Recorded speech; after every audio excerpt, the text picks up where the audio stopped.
చంద్రబాబు 4.0 మంత్రివర్గం ప్రమాణ స్వీకారం పూర్తయిపోయింది. చంద్రబాబు ముఖ్యమంత్రిగా 24 మంది మంత్రులుగా ప్రమాణ స్వీకారం పూర్తి చేశారు. అయితే ఇప్పుడు మరొక చర్చ మొదలైంది.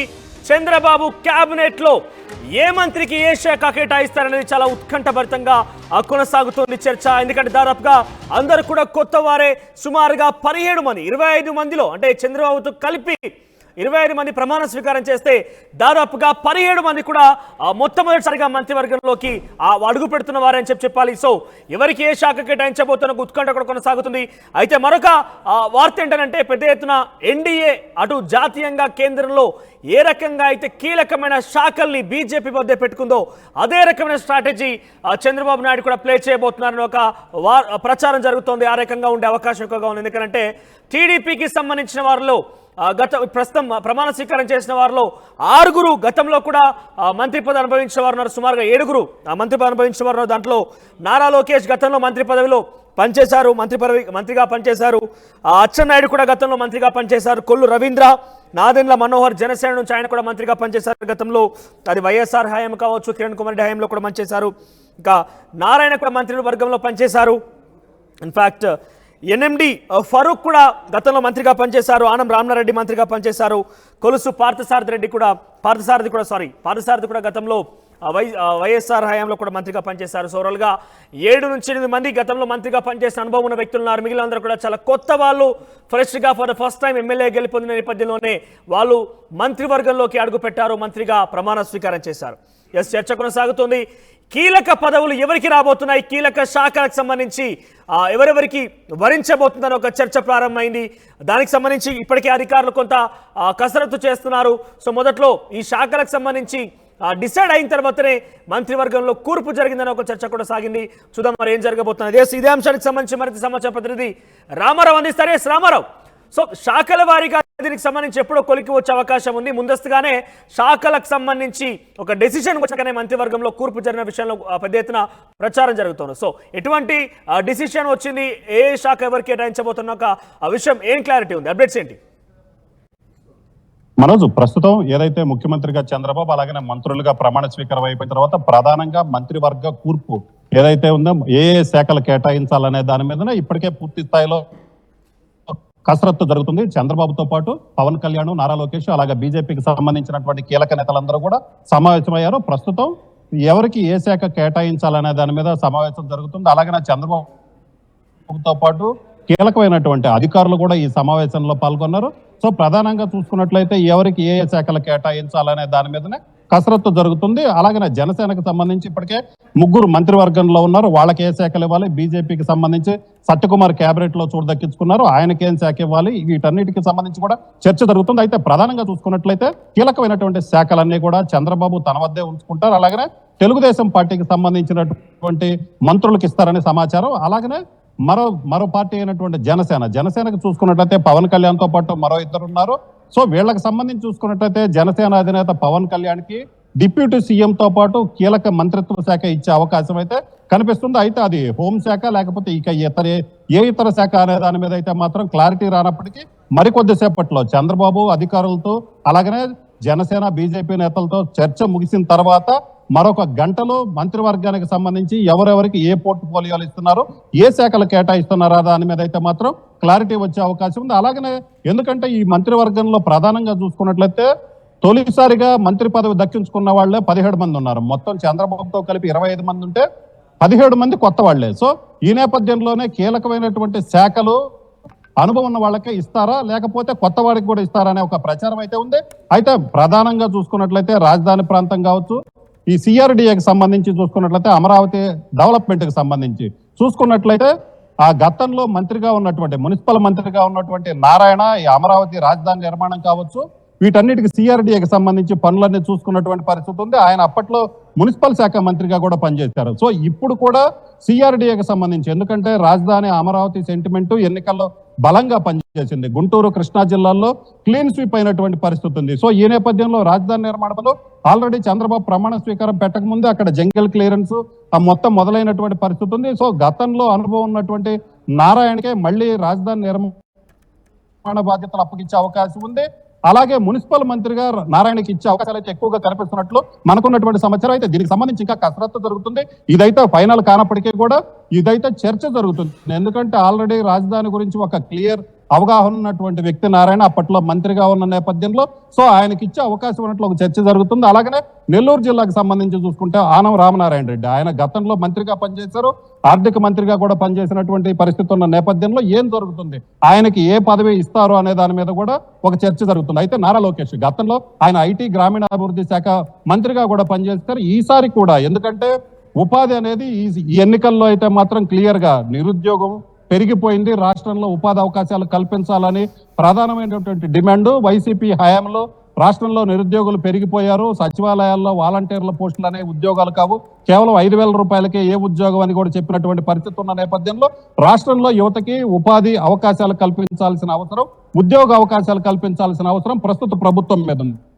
సో ఈ నేపథ్యంలో ఐటీ పరిశ్రమకు సంబంధించి ఎందుకంటే గతంలో కూడా హైదరాబాద్ చంద్రబాబు ఉన్నప్పుడు హైదరాబాద్ లో ఐటీ పరిశ్రమ రావడానికి కీలక పాత్ర పోషించారు. సో ఈసారి కూడా ఇక్కడ ఐటీ పరిశ్రమను తీసుకొని రావాలనే ఒక ఉద్దేశంతో ఈ ప్రభుత్వం ఉన్న నేపథ్యంలో ఖచ్చితంగా ఐటీ అలాగనే గ్రామీణాభివృద్ధికి సంబంధించి సో ఈ రెండింటికి సంబంధించి మంత్రి లోకేష్ కి ఇస్తారా అన్న ఒక ప్రచారం అయితే జరుగుతుంది. అలాగనే అచ్చెన్నాయుడుతో పాటు మిగతా నేతలందరూ నాదెండ్ల మనోహర్ జనసేనలో కీలక నేతగా ఉన్నారు. ఆయన గతంలో స్పీకర్ గా కూడా ఉమ్మడి ఆంధ్రప్రదేశ్ కి స్పీకర్ గా పనిచేసిన అనుభవం ఉంది. సో ఈ నేపథ్యంలో ఆయన కూడా చాలా సీనియర్ నేత కావడంతో ఆయనకు కూడా కీలక పదవి దక్కే అవకాశం ఉంది. అలాగనే కొత్త వారికి సంబంధించి చూసుకున్నట్లయితే ఏ పదవులు ఇస్తారు, కొత్త వారికే కీలక శాఖలు దక్కుతాయా లేకపోతే అనుభవం ఉన్న వాళ్ళకే కీలక శాఖలు వచ్చే అవకాశం ఉంది. అలాగనే లిక్కర్ పాలసీకి సంబంధించి ఎందుకంటే గతంలో కొల్లు రవీంద్ర ఎక్సైజ్ మంత్రిగా కూడా పనిచేశారు. సో ఈ నేపథ్యంలోనే ఇప్పుడు ఎక్సైజ్ పాలసీకి సంబంధించి కూడా రాష్ట్ర వ్యాప్తంగా చర్చ జరుగుతుంది. ఎందుకంటే లిక్కర్ పాలసీ వైసీపీ ప్రభుత్వంలో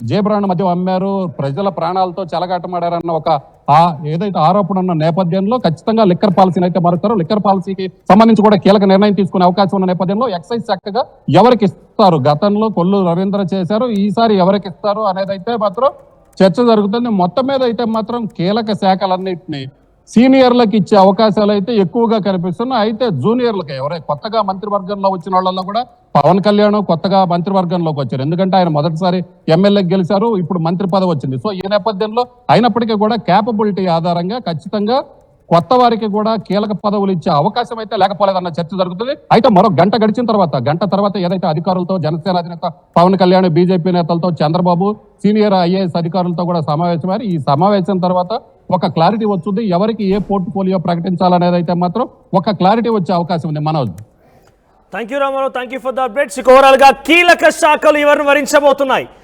ఓవరాల్ గా జనసేన 3 మంత్రివర్గాల్లో ముగ్గురికి అవకాశం కల్పించారు, బీజేపీ నుంచి ఒకరికి మంత్రివర్గంలో అవకాశం కల్పించారు, మిగిలిన వారందరూ కూడా టీడీపీకి సంబంధించి ఓవరాల్ గా 25 ముఖ్యమంత్రి చంద్రబాబుతో కలిపి 25 మంత్రిత్వ శాఖలకు సంబంధించి వాళ్ళు మంత్రి పదవులు ప్రమాణ స్వీకారం చేశారు.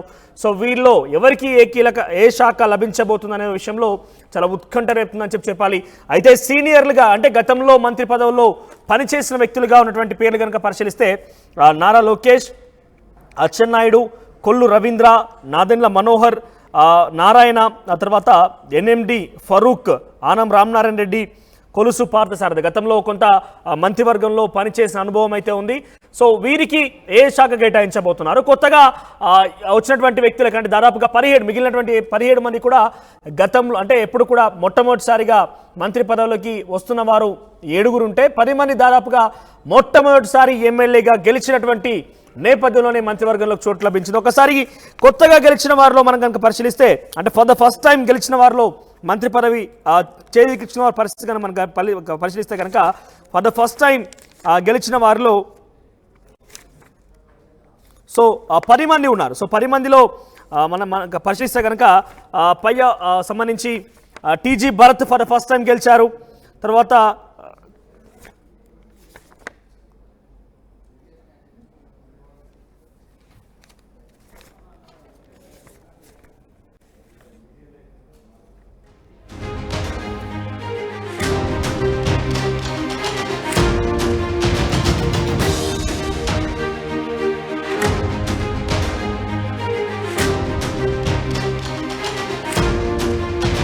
సో తొలిసారి ఎమ్మెల్యేగా గెలుపొందినంత లక్కీ ఛాన్స్ కొట్టారు 10 మంది. ఆ 10 మందిలో అంటే Nara Lokesh for the first time ఎమ్మెల్యేగా గెలుపొందారు, Pawan Kalyan for the first time MLA గెలుపొందారు, మంత్రివర్గంలో చోటు లభించింది.